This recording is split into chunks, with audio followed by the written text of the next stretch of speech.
The reading today comes from Matthew's Gospel, chapter 7, beginning at verse 12 and then moving on to verse 21. And then we go on again to chapter 13.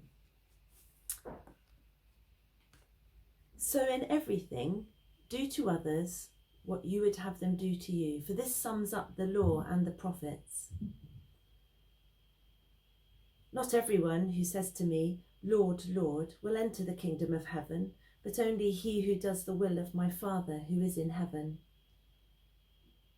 Many will say to me on that day, Lord, Lord, did we not prophesy in your name, and in your name drive out demons and perform many miracles?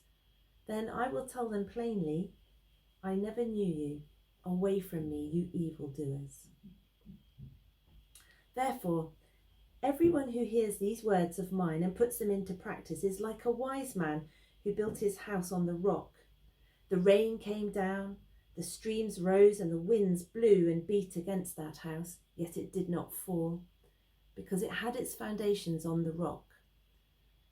But everyone who hears these words of mine and does not put them into practice is like a foolish man who built his house on sand.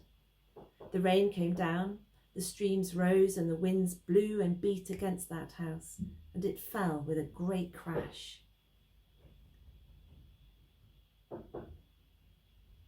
When Jesus had finished saying these things, the crowds were amazed at his teaching, because he taught as one who had authority and not as their teachers of the law.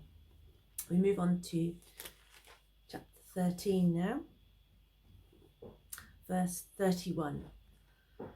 He told them another parable. The kingdom of heaven is like a mustard seed, which a man took and planted in his field. Though it is the smallest of all your seeds, yet when it grows, it is the largest of garden plants and becomes a tree, so that the birds of the air come and perch in its branches. He told them still another parable. The kingdom of heaven is like yeast that a woman took and mixed into a large amount of flour until it worked all through the dough. This is the word of the Lord.